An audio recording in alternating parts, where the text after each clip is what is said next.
Bismillahirrahmanirrahim. Assalamualaikum warahmatullahi wabarakatuh. Alhamdulillah, alhamdulillahilladzi arsala rasulahu bil huda wa dinil haqq li yudhhirahu kulli wa kafa billahi syahida. Asyhadu an la ilaha illallah wahdahu la syarikalah, asyhadu anna Muhammadan abduhu wa rasuluhu nabiyya ba'd. Rabbi shrah li sadri wa yassir amri wa hlul 'uqdatam min lisani yafqahu qawli wa bizidna ilman wa zukna fahman wa amalan mutaqabbalan. Amin. Alhamdulillah, kita sekarang lanjut ya. Bahasan kita itu menanjak pada bahasan selanjutnya adalah mengenai syarat jual beli. Ya. Disebut syarat karena dia adalah sesuatu yang menentukan sah atau tidaknya jual beli, atau kalau dalam bahasa fikih disebut syarat in'iqad, syarat keberadaan. Artinya ketika syarat ini tidak terpenuhi, maka yang namanya jual belinya kemudian bermasalah. Jual belinya rusak, bisa jadi bahkan sampai batal gitu ya. Jadi yang namanya syarat jual beli ini harus menjadi perhatian ya. Apa saja syarat jual beli? Nah, syarat jual beli gampangnya ada 4 macam ya. Ada 4 macam. Yang pertama adalah transaksi jual beli itu sendiri.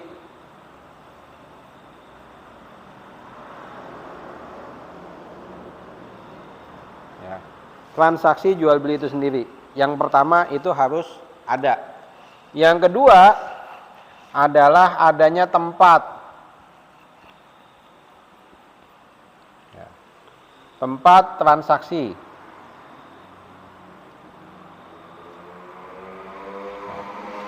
Yang ketiga adalah objek transaksi.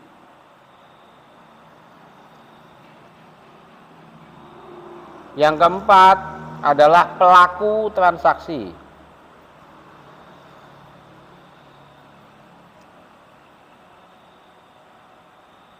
Ya. Jadi syarat sah jual beli ini harus meliputi 4 hal ini. Dan ini bukan syarat yang bisa ditawar. Ya. Ketiadaan salah satunya menyebabkan jual beli cacat, rusak, atau bahkan nggak bisa disebut sebagai jual beli sama sekali. Ya. Tempat jual beli ada, objek yang diperjualbelikan ada, pelakunya ada, tapi nggak ada transaksi. Terjadi jual beli nggak? Nggak. Nah, tempatnya ada, barangnya ada, dipaksakan transaksi, nggak ada pelakunya, bisa jalan nggak? Nggak juga. Itu. Atau tempatnya ada, pelakunya ada, dipaksakan transaksi, nggak ada barangnya, juga nggak jalan. Maka keempat syarat ini menjadi, kalau dalam istilah fikih disebut sebagai syarat in'iqad, syarat yang mengunci keabsahannya, ya, mengunci keabsahan mengenai jual beli itu sendiri. Ya, 4 hal ini. Ya, 4 hal ini. Nah, keempat hal ini nanti kita akan bahas ya. Untuk masalah transaksinya kita sudah bahas di pertemuan yang lalu. Transaksinya bentuknya adalah ijab kabul. Ya, transaksi bentuknya adalah ijab kabul. Itu kita sudah bahas di bahasan yang lalu. Seperti apa ijab kabul, bentuknya, macamnya, sigatnya, termasuk berbagai hal yang terkait dengan ijab kabul. Sekarang kita akan mencoba memperdalam dari sisi tempat transaksi. Ya, tempat transaksi seperti apa?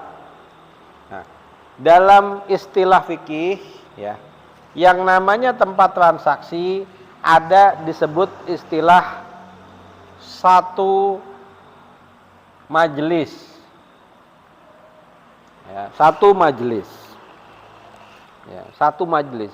Apa yang disebut satu majelis? Nah, ada ulama yang berpendapat seperti ulama Hanafi dan ulama-ulama yang lain juga banyak yang berpendapat yang disebut satu majelis adalah ketemu langsung.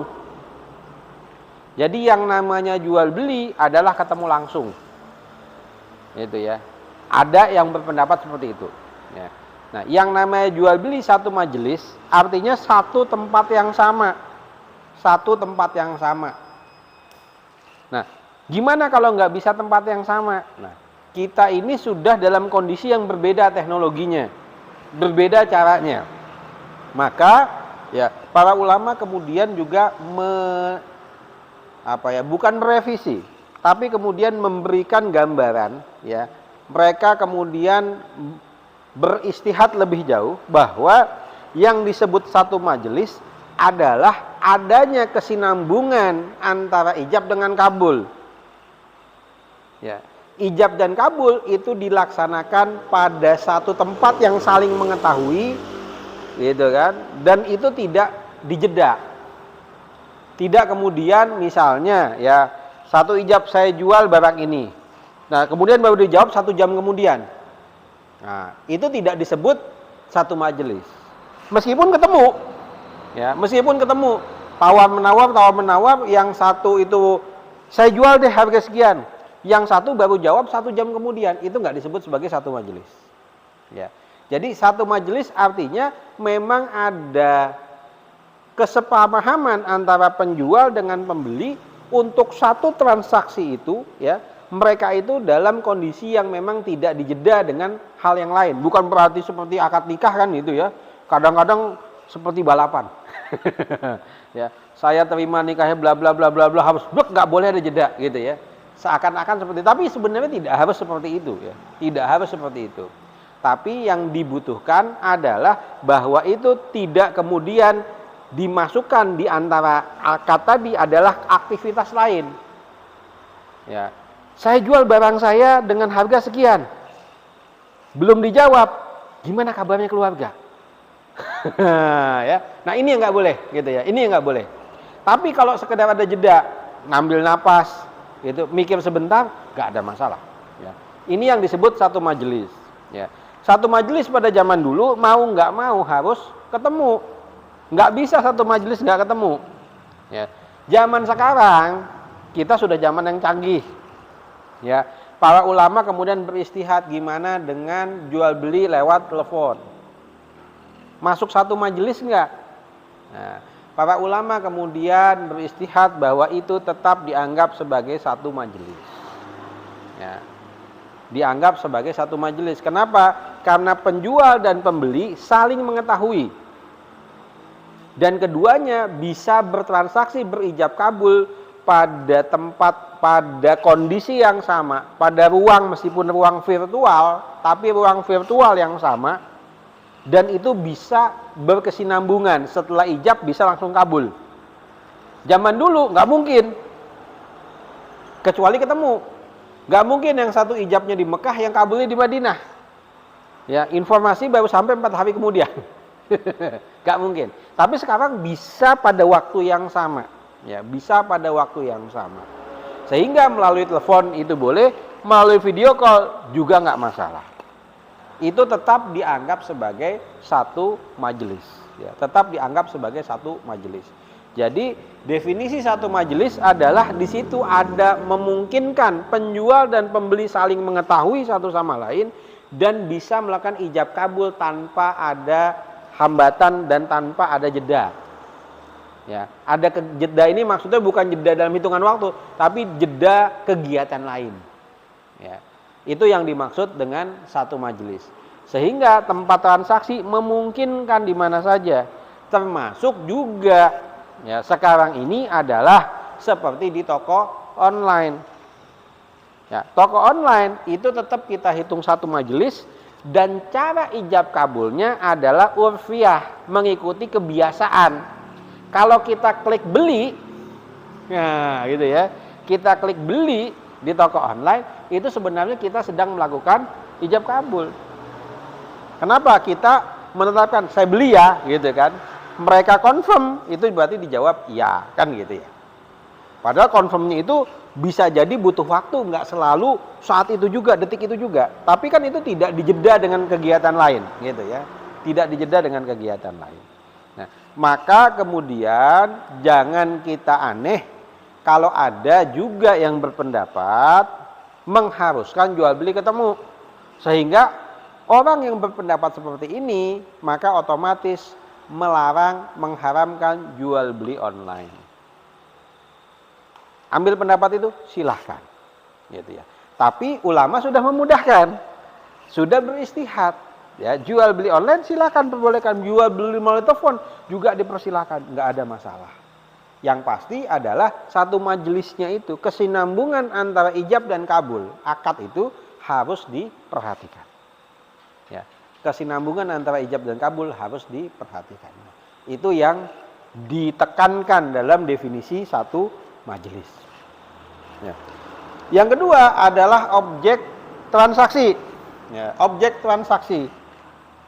Apa saja yang harus diperhatikan dalam objek transaksi? Ya. Kita bicara mengenai barang atau benda yang ditransaksikan. Kembali seperti bahasan awal kita, yang namanya jual beli dalam Islam, al-bai', ya, itu meliputi jual beli, menukar uang dengan barang, dan meliputi barter. Menukar barang dengan barang, itu juga masuk definisi jual beli dalam Islam, al-bai'.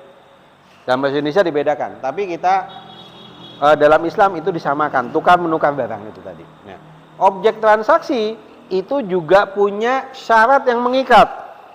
Ya, jadi ada syarat jual beli, harus ada objek transaksi. Nah, objek transaksi minimal, ya minimal itu punya 4 syarat.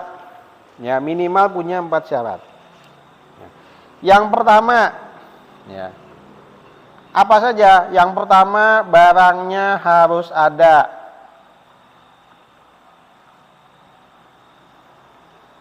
Nah, ya. Jadi syarat barang yang mau ditransaksikan, pertama syaratnya barangnya harus ada. Ya. Sehingga tidak boleh menjual barang yang barang itu masih kira-kira. Ya. Kalau dalam fikih itu biasa yang dicontohkan adalah menjual hewan yang masih ada dalam kandungan. Kalau di fikih biasanya gitu ya, menjual hewan yang ada dalam kandungan itu nggak boleh. Kenapa? Barangnya bisa jadi ada, bisa jadi enggak. Kenapa? Ya karena belum dilahirkan. Bisa jadi kemudian ketika dilahirkan mati kan gitu ya. Atau menjual buah yang buahnya itu belum berbuah. Nah, itu juga nggak boleh. Saya jual mangga, mana? Nanti nunggu panen. Ya. Atau sama juga kalau dalam kita itu ya, misalnya kondisi faktual kita adalah menjual beras atau menjual padi, menjual hasil panen padahal belum musim tanam. Ya. Ada nggak yang kayak gitu, Pak? Nggak ada. Nah, alhamdulillah nggak ada. Jadi kita masih agak-agak lempeng ya dibanding orang-orang zaman jahiliyah.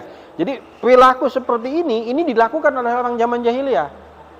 Ya, mereka melakukan transaksi yang ajaib. Barangnya belum kelihatan, barangnya belum ada, barangnya belum pasti, itu sudah ditransaksikan. Gitu ya. Sudah ditransaksikan. Gitu ya.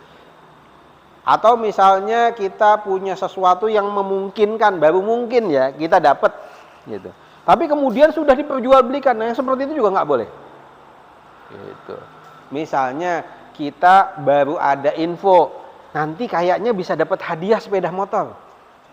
Nah, sepeda motor belum pasti, barang belum datang gitu, sudah diperjualbelikan. Nah, ini nggak boleh. Sehingga kategorinya yang namanya barang yang mau diperjualbelikan, syaratnya barangnya harus ada. Bukan barang yang gaib, bukan barang yang kira-kira, bukan barang yang baru diangen-angen, gitu ya. Bukan seperti itu. Ya. Meskipun demikian, nah ini sebenarnya ada pengecualian. Ya. Ada pengecualian. Pengecualian apa? Nanti kita akan masuk lebih detail. Ada yang namanya jual beli istisna dan jual beli salam. Ya.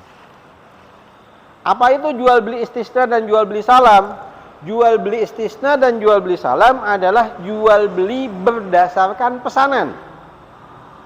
Bahasa sekarang apa? PO. Nah, gitu ya, PO. Ya, bahasa sekarang PO.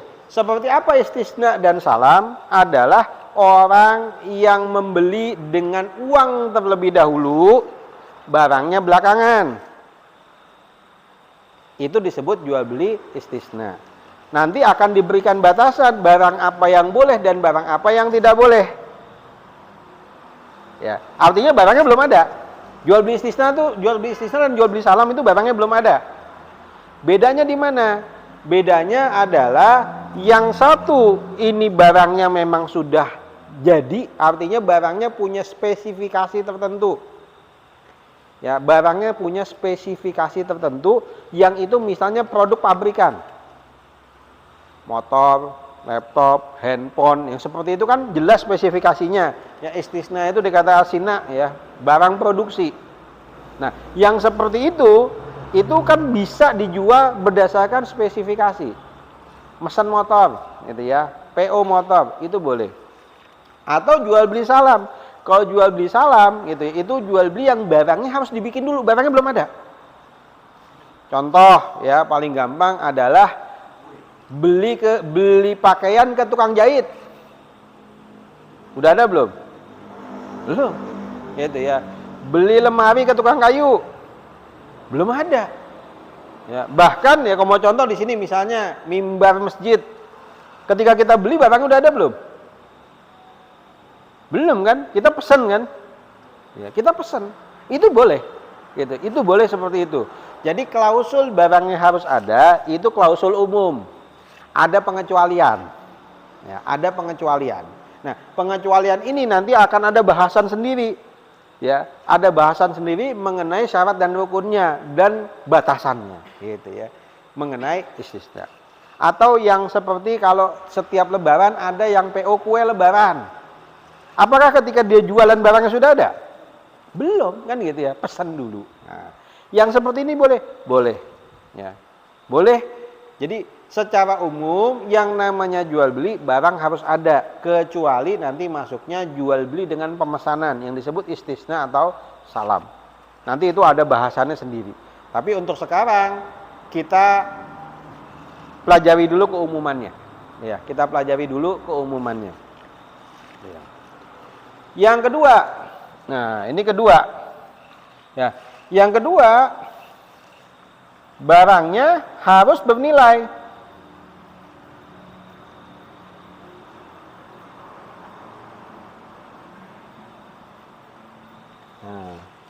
Syarat yang kedua, barangnya harus barang yang bernilai. Nah, apa yang disebut barang bernilai ini sebenarnya ada di pelajaran pertama kita mengenai definisi harta. Bahwa yang disebut bernilai adalah harta. Sesuatu yang menurut manusia itu menarik dan memiliki nilai guna, ya, memiliki manfaat, memiliki nilai, itu dianggap sesuatu yang bernilai atau disebut juga sebagai harta.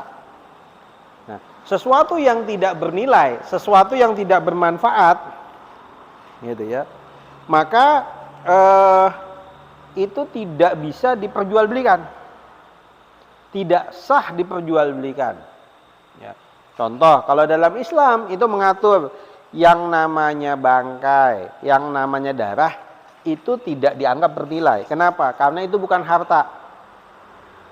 Ya, jadi harta adalah kepemilikan yang memang itu memiliki nilai. Ya, sesuatu yang memiliki nilai yang bisa dimanfaatkan oleh manusia. Ya, yang tentu pemanfaatannya sesuai dengan perintah dan larangan Allah. Maka ketika kita bicara yang namanya bangkai, yang namanya darah, yang namanya khomer, itu bukan benda yang bernilai. Di mata Allah itu benda yang nggak ada nilainya. Sehingga dia termasuk yang tidak sah. Ini kalau kita bicara hukum jual belinya, itu termasuk yang tidak sah melakukan jual beli dengan barang yang seperti tadi. Kan gitu ya. Gimana misalnya dengan barang yang kemudian agak-agak abu-abu? Contoh apa? Perhiasan. Batu akik. Boleh nggak diperjualbelikan? Termasuk barang yang bernilai enggak? Ya, itu termasuk barang yang bernilai. Boleh diperjualbelikan, enggak ada masalah. ya, nilainya adalah nilai perhiasan. Ya, nilai perhiasan. Dalam Islam itu boleh ya, diperjualbelikan karena dia dihitung sebagai perhiasan.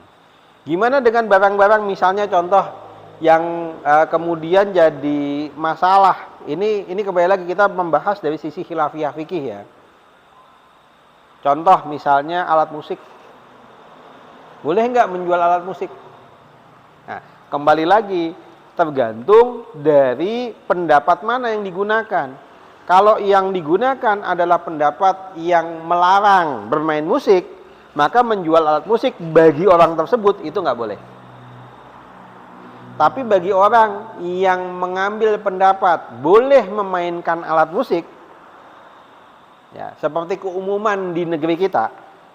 Di negeri kita di Indonesia rata-rata menggunakan mazhab Syafi'i ya, atau menggunakan pendapat MUI itu tidak melarang penggunaan alat musik. Maka secara umum di kita jual beli alat musik juga termasuk yang diperbolehkan karena dianggap punya manfaat. Ya. Ya, dianggap punya manfaat. Nah, gimana kalau barang itu nggak punya manfaat atau cenderung kepada kerusakan? Nah, maka ketika kita menjual sesuatu, nah ini bahasannya, kita harus juga tahu apakah barang yang kita jual ini cenderung kepada perbuatan maksiat atau enggak. Ya, ini masuk di sini. Contoh, misalnya ada penjual pisau dan golok. Boleh nggak jualan pisau, jualan golok? Boleh, insya Allah boleh, nggak ada masalah. Tapi tiba-tiba ada datang preman, teriak-teriak, saya mau bunuh si Anu, saya mau bunuh si Anu. Datangin ke lapak kita, mau beli golok. Boleh nggak kita jual golok ke dia? Gitu ya. Boleh nggak kita jual golok ke dia? Nggak boleh. Gitu. Nah, artinya kemudian kita punya yang namanya ghalabatuzon. Ghalabatuzon itu prasangka kuat bahwa barang yang kita jual itu akan digunakan untuk maksiat. Contoh, jualan lem. Ya, boleh nggak jualan lem? Tapi yang datang itu kemudian anak-anak yang sambil nggak keruan, sambil fly, sambil teler gitu ya. Boleh nggak jual ke mereka? Nggak boleh, gitu ya. Atau yang seringkali ini mohon maaf ya, yang seringkali nggak disadari ya, adalah para penjual pakaian, terutama pakaian perempuan. Ya, terutama pakaian perempuan. Misalnya yang jual rok, jual daster, yang datang adalah perempuan yang tidak menutup aurat. Kira-kira daster itu bakal dipakai di dalam rumah atau di luar rumah? Nah, boleh nggak kita menjual seperti itu? Atau penjahit, ya ini mohon maaf ya, contohnya penjahit lagi. Kenapa? Karena ini kasus yang dulu sempat jadi masalah. Misalnya seorang penjahit dapat pesanan ya, baju kerja yang tidak menutup aurat. Boleh nggak? Ya. Kira-kira kalau baju kerja dipakai di dalam atau di luar? Di luar. Artinya ketika kita mengetahui bahwa barang tersebut kemungkinan besarnya dipakai untuk maksiat, maka transaksinya pun juga jadi masalah. Maka yang seperti itu harus dihindari. Nah, ekstrimnya seringkali saya mencontohkan, jualan pakaian yang paling aman justru jualan pakaian dalam. Kenapa? Sampai hari ini kita belum lihat orang pakai pakaian dalam keluar rumah ya. Nggak ada resiko gitu ya, nggak ada resiko gitu ya, nggak ada resiko. Tapi kalau misalnya yang jual kerudung itu kan malah lebih aman gitu ya, nggak ada masalah. Tapi kalau jual pakaian yang punya resiko tadi, itu memang harus dari kitanya harus hati-hati ya, dari kitanya harus hati-hati gitu ya. Itu berlaku bukan hanya untuk pakaian, tapi untuk semua hal yang memang punya potensi disalahgunakan ya, yang punya potensi disalahgunakan. Nah, sehingga kita harus kembalikan lagi, barang tersebut memang memiliki nilai. Yang disebut memiliki nilai adalah barang tersebut memang oleh Allah ditetapkan sebagai sesuatu yang bermanfaat, bukan sesuatu yang kemudian membawa kepada keharaman. Itu. Ya. Nah, inilah yang kita sebut memiliki nilai. Yang ketiga adalah barang tersebut dimiliki oleh penjual. Ya. Barangnya dimiliki oleh orang yang menjual, sehingga tidak sah ya kita minjem motor kita jual. Nggak boleh, gitu ya. Itu nggak boleh. Jadi yang namanya dimiliki ya itu juga menjadi syarat bahwa barang yang mau diperjualbelikan itu memang posisinya adalah kepemilikan. Kenapa? Karena berjual beli adalah memindahkan kepemilikan. Ya, memindahkan kepemilikan. Nah, boleh nggak menjual barang yang tidak dimiliki? Ternyata ada pengecualian. Ya. Ada pengecualian. Pengecualiannya apa? Ya. Pertama, orang yang mewakili. Ya, jadi ada orang punya barang, ada wakilnya. Tolong dong jualin barang saya. Punya wakil atau bukan? Bukan. Tapi dia punya hak untuk menjual? Punya. Ya. Jadi kecuali dia posisinya sebagai wakil. Ya. Atau sebagai orang yang diamanahkan, bahasanya gitu ya. Atau orang yang dikuasakan. Contoh, ya, orang yang jualan motor di dealer motor. Apa motornya punya si sales? Bukan, gitu ya. Bukan. Tapi apakah dia mendapatkan amanah untuk menjual? Iya. Nah, yang seperti itu, maka harus hati-hati ketika ada yang menjual atas nama kantor.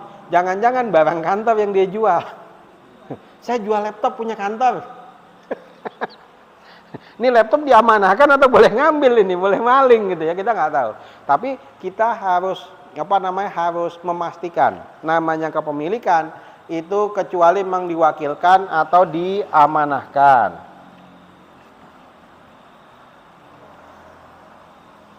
Ya.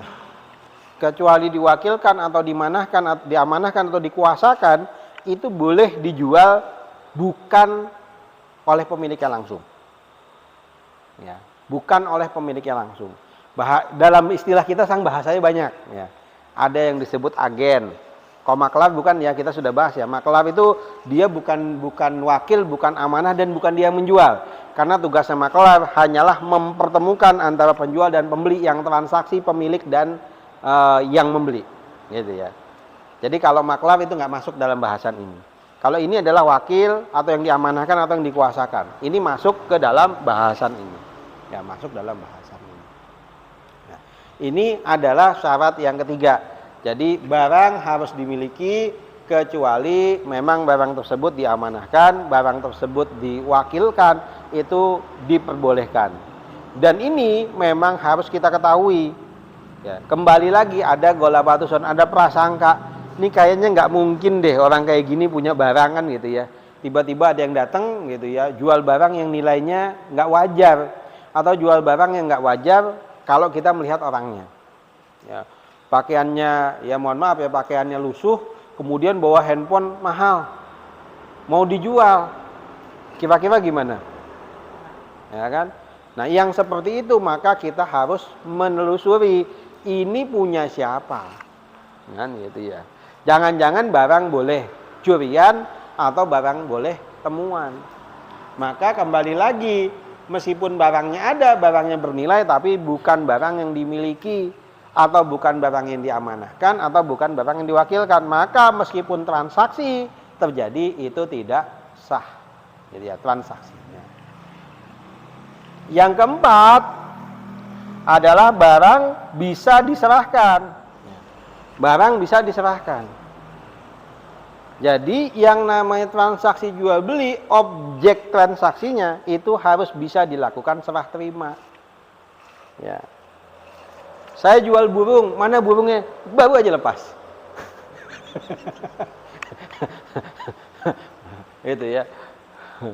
Saya jual ikan, mana? Tadi sih di kail saya, tapi kemudian lepas, gitu ya. Yang kayak gitu nggak sah. Gitu ya. Jadi tidak sah barang yang tidak bisa diserah terimakan. Gitu.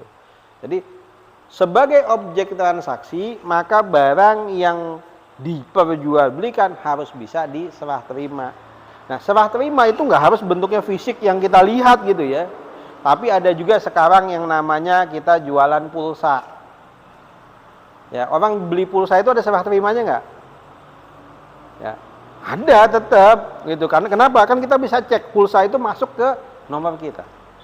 Atau kita beli token listrik ya, itu juga kan ada serah terimanya.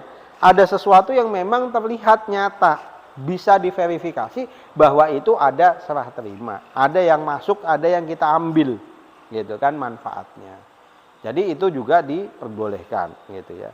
Jadi harus ada serah terima yang memang itu menjadi salah satu syarat sah dari jual beli. Ya, ini materinya panjang. Sebenarnya masih ada satu lagi, tapi ini juga panjang. Nah, ini panjang juga.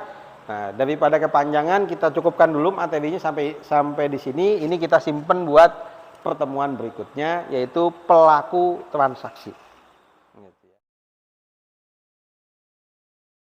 Insya Allah kita cukupkan dulu ya pertemuan kita untuk malam hari ini. Kita cukupkan, kita akhiri dengan doa kafaratul majlis.